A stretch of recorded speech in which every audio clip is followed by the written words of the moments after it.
Hi, Jonathan from Bacchus Wine Tasting here, and today I am going to do something quite different. Let's do some blind tasting. Now, what's it all about?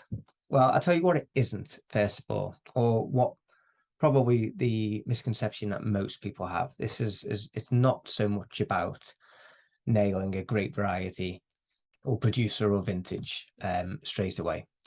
Generally speaking, when people in wine and blind tasting, they're assessing the wine um, for its characteristics, makeup, and style. So really, we're looking at the color, the aromas, and within the aromas, the intensity and the characteristics of those aromas, and the palate. And that is broken down into sweetness levels, acidity, tannins for reds, the body, the alcohol, the flavor intensity in a similar way to the nose, and the flavor characteristics again in a similar way to the nose, and then the finish. After that, you can make an assessment. It's not a judgment, like a personal judgment. It's meant to be on its own merits, really, impartial. And then, really, at that stage, you can maybe have a go at identifying a great variety or a region, and perhaps you could go as far as a producer or a particular site or a vintage if you're that good. And certainly if the wine's that good as well, because the expectation is, or the realistic expectation at least, is that you are not going to be able to do this with a pretty rubbish wine because it's not giving you enough to go off.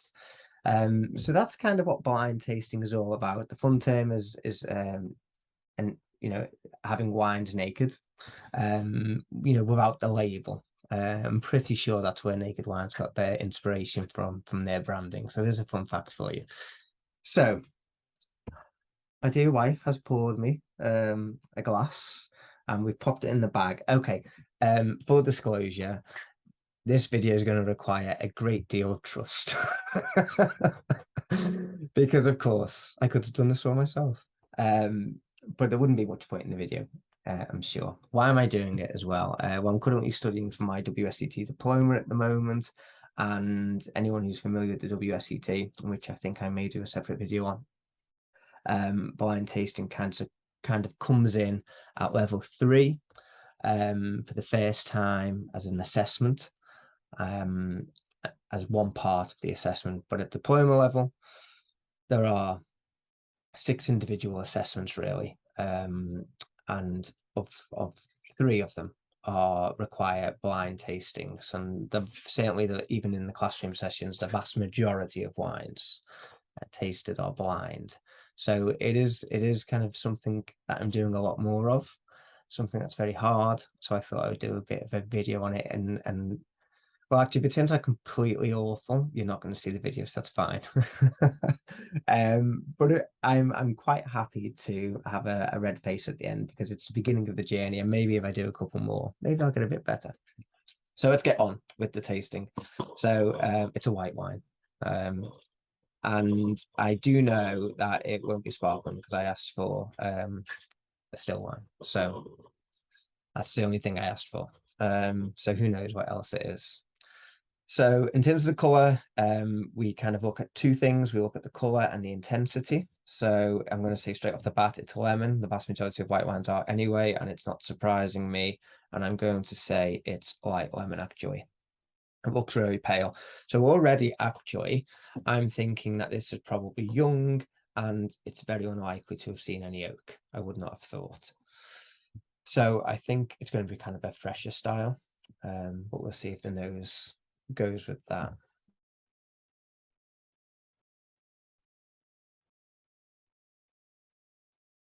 Okay, I'm feeling it's quite simple. Actually, the color was correct in terms of that assessment. It's just fruit here, so there's no indication of anything woody, vanilla-y, spicy, or oaky.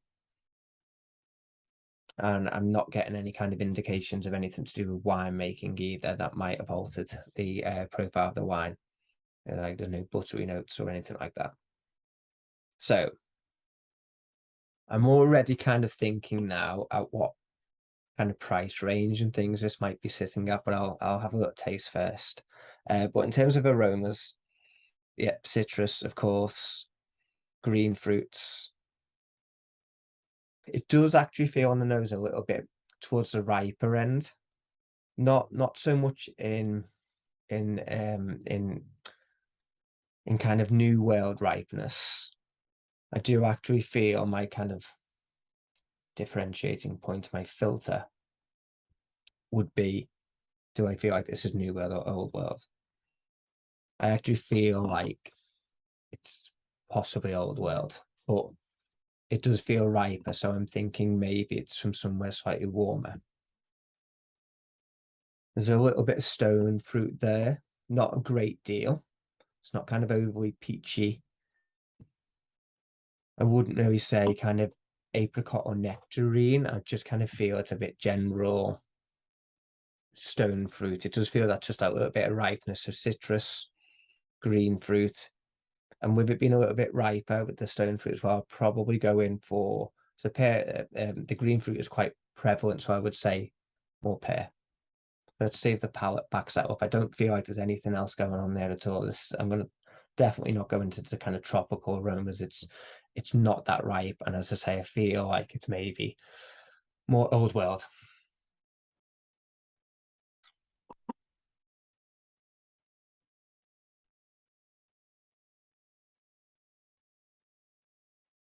Okay, that's interesting.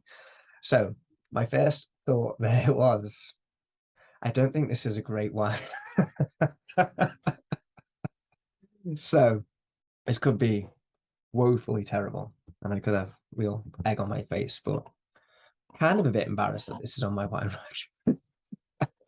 Um, I suppose just to acknowledge that as well, in case it kind of feels like a bit obvious. I do have a lot of wines that I do with events and things. They're all kept completely separate so that I don't, so that the business remains a bit profitable and I don't drink everything. So I know it's not going to be a wine that I use, in that it will be a new wine. I do get quite a lot of different subscription cases from different places, though. And generally speaking, back in the day, I used to study every single wine before I put it on the rack. Now they just get shoved on. So genuinely, I have no idea what this could be. Yes, but I don't feel like it's particularly great. The citrus is there, but it doesn't feel really zingy and zappy. And that's because of the acidity. So I'm kind of crossing, I'm talking about flavors, but I'm talking about the kind of the relationship with acidity as well. So that kind of reassures me on that kind of old world note that I feel like I'm getting, because I feel like the acidity levels are a bit lower. So it's certainly from a warmer place. I'm feeling like it could potentially be new world now, but I think I'm gonna stay with old world and stay within those warmer climates. So somewhere slightly closer to the equator is what I'm thinking, just because that acidity feels more at a medium level. So it's dry. There's definitely no residual sugar there. The acidity I'm saying is at a medium level. I don't salivate that much at all, really. It's got a fresh feel to it. The fruit is fresh as well. It's ripe. But yeah, certainly at a medium level. So sweetness level ticked, acidity level ticked, alcohol wasn't kind of notable. So I'm already I'm gonna go in for the taste now, but I'm already thinking it's gonna be at a medium level. You're just looking for any kind of sensation of heat, really, and there isn't really any at all. Yeah, so I'm quite happy with that. Medium alcohol, medium acidity. It's quite medium. Flavor intensity, again, medium. We've got like three notes: citrus, pear, being a bit generous with pear, not just saying green fruit, stone fruit. Fresh and ripe would be some of the adjectives I'd pop in there. But flavor intensity at a medium level. The characteristics, to be fair, in terms of a bit of balance from the nose to the palate, seem to be quite consistent. I'm running out of sips. What haven't I covered on the palate? Finish is short. It's not great. It's not great. Um, I'm fairly confident in saying that it's not that there's nothing wrong with this wine. But there's nothing correct about it as well. It's an easy drinking white wine. Um, okay. So actually, because it's a bit simple, I don't think there would be an expectation where you would identify grape variety, because this could be any number of white wine grape varieties grown all over the world, to be fair. It doesn't really have anything special that makes you kind of think of a particular variety or a particular region. So I'm not going to entertain a grape variety. Although the country that I've kind of been thinking about a little bit as I've described other things is Italy. Um,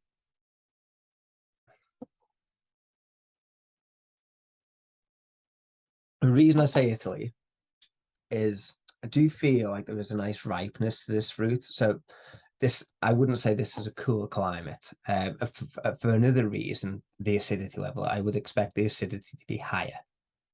The bit of ripeness there. So I think, kind of southern, central Italy. To be honest, I don't even think I'd go as far south. You find more red grapes down there anyway, but of course there are white grape varieties grown quite substantially. I feel quite happy in central Italy. Um, but again, I wouldn't go in with a grape variety. I'm thinking I don't think Spain at all. I think that is too warm. I think it will be even riper. There's no oak. That's quite common for quite a lot of styles. It's not aromatic. It doesn't have the high acidity. It hasn't got the aromatic. So I'm not thinking Ria Spacious or anything like that in Spain, or any of the similar varieties to Albarino. So I've kind of discounted those. And again, I don't think so. I was toying with south of France, but I discarded that quite quickly. It doesn't have that minerality. It doesn't have that kind of mouthfeel, that extra ripeness that you get in the south of France. And it doesn't feel like a Chardonnay. So I'm not even going into kind of towards cooler parts of France at all.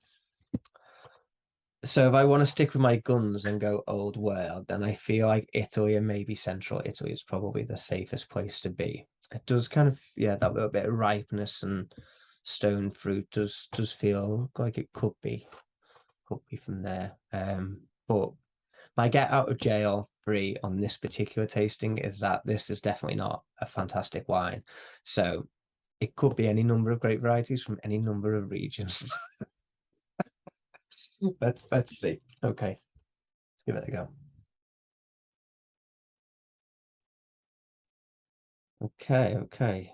Passerina 2020. Passerina is okay. So I feel quite smug here. I don't know much about this grape variety at all, but I'm fairly certain it is Italian. And if I'm not mistaken,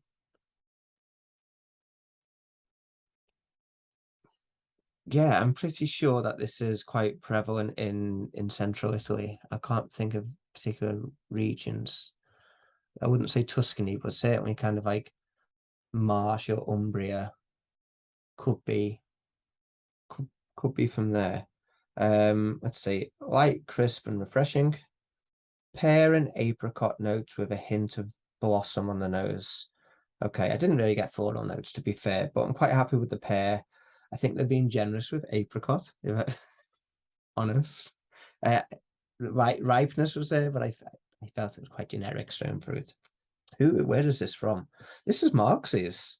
Um, okay, Passerina. I'm going to read the label. Okay, well, the stylistic notes are delicate and unoaked. I'm happy with that. Taste, pear, apricot, floral. That's not bad. Um, they're selling it though. They're really trying to sell it. I think a bit generous on those. It's dry, suitable for vegans. Didn't get the vegan toast and taste note. A traditional variety with a long history of cultivation, it has recently found favour again with winemakers like Marco. who makes this delicate grape from the Abruzzo region. Yeah, nice. Okay, no, I'm really, really pleased about that actually. So at least, although I had no idea about the grape variety, and Passerina is not a grape that I've tried a great number of times, though I was familiar with the name. Um, I'm happy that I kind of managed to identify a region off the back of that quite poor wine. For Marx's as well, I don't know. If I had to put a price on that, I would just be around about the £8 or £9 mark. I'm pretty that must be a lower entry level for them, and they certainly should not be charging more than a tenner for that. I would not have thought. I will give it a little Google and find out. I don't get subscription cases from Marx's, and don't typically buy that many wine from there either, so I have no idea how this ended up. Um, so that's quite interesting, actually. Maybe someone left it at a party or something. I'm not sure. If you did, identify yourself. Okay. You know what? To be absolutely honest, that ended a lot better than I expected it to. So I'm quite pleased with that, actually. Um, Maybe that was kind of beginner's luck. I will do this again, actually. I think it's going to be quite a nice way of tracking my little blind tasting journey. We'll see how I get on with episode 2. Let me know what you think in any comments. Have you done blind tasting before? Do you enjoy it? What do you get out of it? Are you good? Are you not so good? Are you indifferent? I'd like to know. Take care, and I'll speak to you all soon.